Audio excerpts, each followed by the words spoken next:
बिस्मिल्लाहिर्रहमानिर्रहीम। Welcome to my YouTube channel. Novel है या इलाही, राइट किया है डॉक्टर सलमान शकूर कंबो। बाब अव्वल किस्त नंबर 2। हीरा यूनिवर्सिटी में दाखिल हुई तो इर्द गिर्द गेट के खड़े लड़कों ने कहके लगाने शुरू कर दिए। हीरा ने इस बात पर कोई तवज्जो ना दी और इन कहकों को नज़रअंदाज करती हुई आगे बढ़ गई। अचानक इस पर पानी का बड़ा शापर गिरा और हीरा मुकम्मल तौर पर भीग गई। हाउ डियर यू, हीरा ने गुस्से से कहना चाहा। हीरा ने ऊपर से सर को उठाकर देखा तो फैज़ वहाँ खड़ा हंस रहा था। फैज़ को देखते ही हीरा ने अपना गुस्सा काबू किया और जारी दौर में चली गई। वो फैज़ को कहना तो बहुत कुछ चाहती थी, मगर इसने फैज़ को कुछ ना कहा। वो काफ़ी भीग चुकी थी और इर्द गिर्द खड़े लोग इसे देखकर हंस भी रहे थे। लोग सिर्फ तमाशा देखते हैं और इस तमाशे पर हंसते भी हैं। अगर हीरा वहाँ फैज़ को सुना भी देती तो वो हीरा हर फैज़ पर नहीं हंसते। लोगों को सिर्फ हंसने का मौका चाहिए होता है, फिर वो मौका कोई भी दे। उन्हें इस बात से फ़र्क नहीं पड़ता कि ये मौका किस शख्स ने इन्हें दिया है, न जाने किस मजबूरी के तहत दिया है। हीरा कसरत से गुजरती हुई जा रही थी तो वहाँ खड़े लोग भी इसे भीगा हुआ देखकर हंसने लगे। फिर वो कॉरिडोर से होती हुई टॉयलेट चली गई तो न जाने कितनी देर इन कपड़ों को सुखाने के लिए वहाँ खड़ी रही। फिर जब इसे महसूस हुआ कि इसके कपड़े सूख गए हैं तो वो बाहर निकली और अपनी क्लास की तरफ चली गई। हीरा क्लास में पहुंची तो एक लेक्चर ख़त्म हो चुका और दूसरा चल रहा था। हीरा क्लास में पहुंची तो प्रोफेसर लेक्चर दे रहे थे और हीरा पर नज़र पड़ते ही गुस्से से बोले कि आपके लिए मैं हीरा अपना लेक्चर फिर से शुरू करें। प्रोफेसर ने गुस्से से हीरा को देखा तो सारी क्लास भी मुड़कर हीरा को देखने लगी। पहली लाइन में बैठा फैज़ भी तंज से हीरा को देखकर हंसने लगा। सॉरी सर, हीरा ने आस्ती से कहा। सॉरी, आपकी इस ज़रा सी कोताही ने मेरी क्लास डिस्टर्ब कर दी है। प्रोफेसर ने गुस्से से कहा। आप वहाँ गेट पर क्यों खड़ी रही हैं? अंदर आ जाइए, पहली बार लेट हुई हैं, आपके लिए माफ़ कर रहा हूँ। प्रोफेसर ने गुस्से से कहा। थैंक यू सर, हीरा ने आसगी से कहा।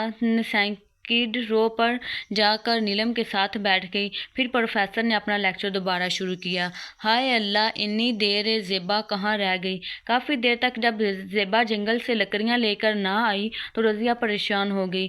खुदा खैर करे, रज़िया ने परेशानी से कहा। आज जाती है, मैं यूं ही परेशान हो रही हूँ, रज़िया ने खुद को तसल्ली देते हुए कहा। फिर खुद से कहने लगी, जब तक वो नहीं आती मैं इसके लिए सत्तू बना देती हूँ। रास्ते में कहीं रह गई होगी। सत्तू बनाते हुए तरह तरह के ख्याल इसके जहन में आ रहे थे। अजीब अजीब से खदशात, कहीं मेरी ज़ेबा को कोई जंगली जानवर नहीं अपने ही खदशे पर नादम हुए। फिर वो सांप का वाक़या याद आया जो कुछ देर पहले हुआ। मुझे बाहर जाकर देखना चाहिए मेरी ज़ेबा, रज़िया ने कहा। फिर रज़िया घर से बाहर चली गई। बाहर जंगल था, हर तरफ दरख्त ही दरख्त थे। वो दरख्तों के बीच में चलने लगी। ज़ेबा ओ ज़ेबा, फिर वो ज़ेबा को पुकारने लगी। हाय, ये क्या? जंगल के रास्ते में चलते हुए कोई चीज़ इसके पाँव में टकराई तो इसने झुक कर देखा। वो एक दुपट्टा था। ये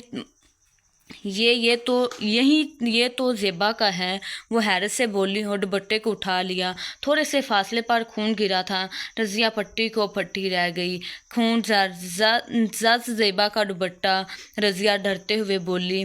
फिर वो उल्टे पाँव अपने घर दौड़ी और ज़मीन पर बैठकर रोने लगी।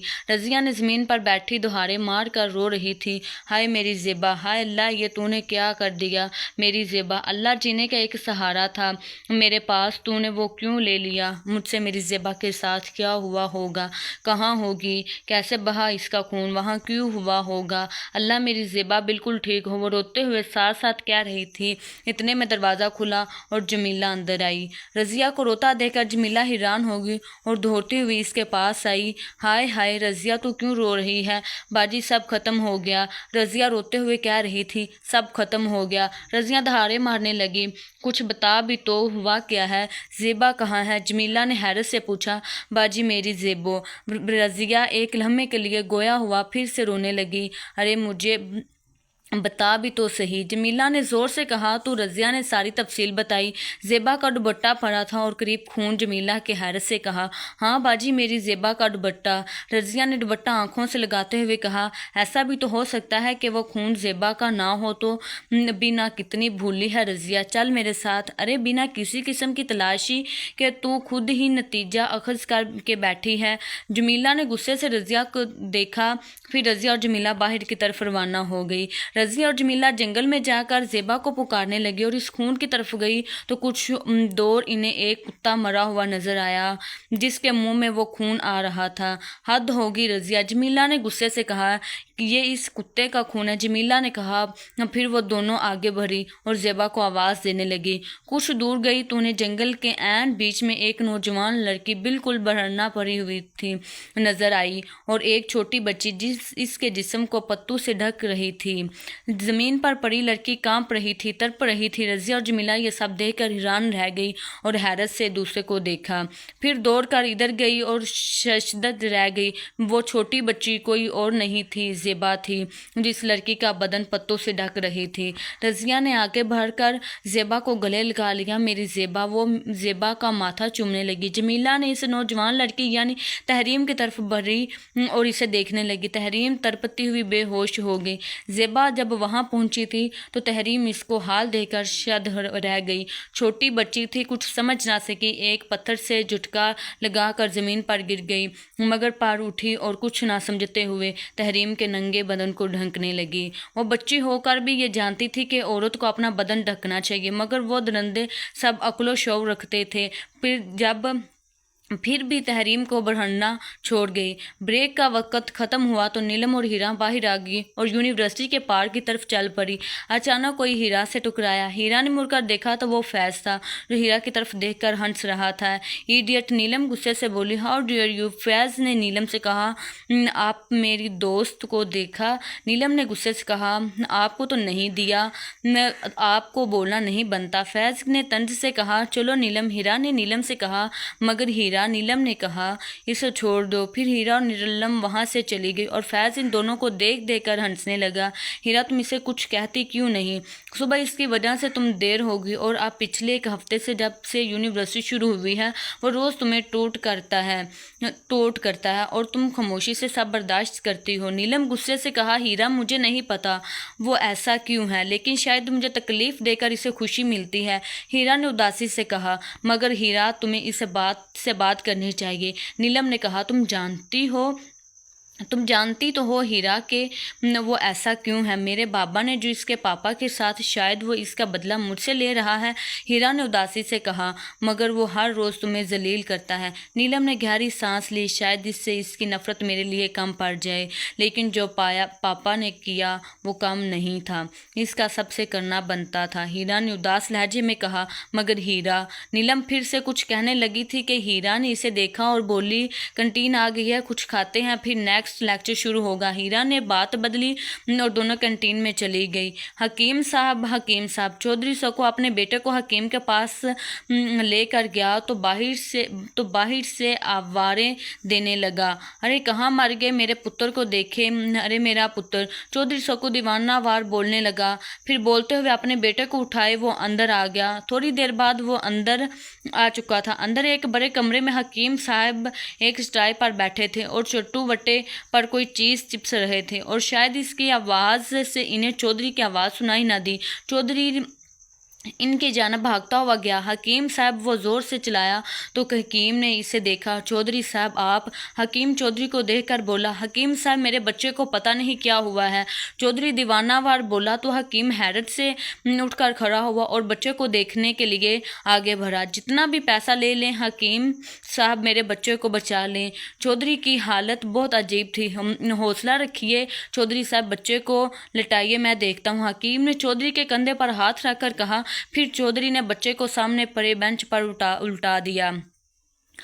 हकीम ने बच्चे का मायना किया, फिर बोला, आपके बेटे को फारज है चौधरी साहब। हकीम के बाद चौधरी सकू को तेरबंद लग गई।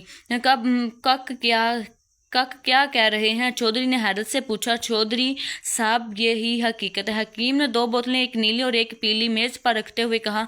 नहीं हकीम साहब, कुछ तो कीजिए, खुदारा कुछ तो कीजिए। मेरे बच्चे को इस फालिज से बचा ले। जितना भी पैसा चाहिए आपको मिलेंगे, मेरे बच्चे को बचा ले।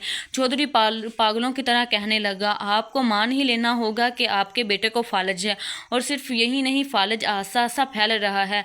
ये फालिज इसकी टांगों से शुरू हुआ और सर की तरफ जा रहा है, लेकिन आप वक्त पर आ गए। मैं इस बच्चे को बचा लिया है, लेकिन अफसोस की बात यह है कि ये कभी चल नहीं पाएगा। हकीम ने कहा तो चौधरी साकत खड़ा रह गया। मैं कैंसर को बढ़ने से रोकने के लिए पूरी कोशिश कर रहा हूँ। हकीम ने नश्तर से बचने की टांग पर कट लगाया। फिर हकीम बच्चे का मायना करने लगा और चौधरी हकीम के पास साकत खड़ा था। रज़िया और जमीला इस लड़की को उठाकर रज़िया के घर ले आई थी। जमीला इस बच्ची को अंदर कमरे में ले गई। जमीला ने तहरीम को कपड़े पहनाती थी।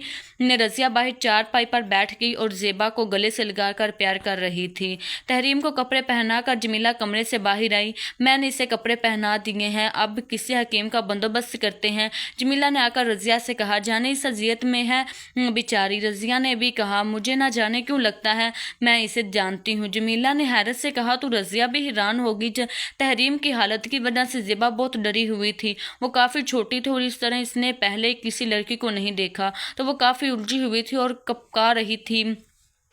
इसे सही से बोला नहीं जा रहा था। कितने जालिम लोग हैं। रज़िया की आंखों में आंसू आ गए। मैं ज़रा बाहर से हकीम का पता करके आती हूँ, जमीला ने कहा और बाहर चली गई। तहरीम को होश आया तो वह एक बिस्तर पर पड़ी थी। वह एक छोटा सा कमरा था जहाँ वो पड़ी थी।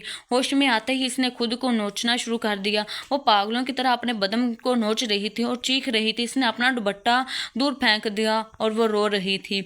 इसकी आवाज़ें सुनकर जमीला और रज़िया भागी अंदर आई। ओ मेरी बच्ची। जमीला इसके करीब गई और इसके सर पर हाथ रखा। खाला मुझे बचा ले। तहरीम ने जमीला को देखा और फिर जमीला के पाँव से लिपट गई। हौसला रखो बच्ची, तुम यहाँ महफूज हो। जमीला ने प्यार से इसके सर पर हाथ फेरते हुए कहा। अनन ने मेरे बदन को नोचा, उन्होंने मुझे गंदा कर दिया। तहरीम रो रही थी। किन ने रज़िया की ज़बान से अनजाने में निकला। उन्होंने खाला। तहरीम जमीला के गले लग गई। उन्होंने मुझे गंदा कर दिया। तहरीम रोने लगी। नीलम और हीरा कंटीन में कुर्सियों पर बैठे बोतल पी रही थी कि अचानक फैज़ पास से गुजरा और हीरा की कुर्सी को झटका दिया, जिससे हीरा की बोतल इसके हाथ से ज़मीन पर गिर गई।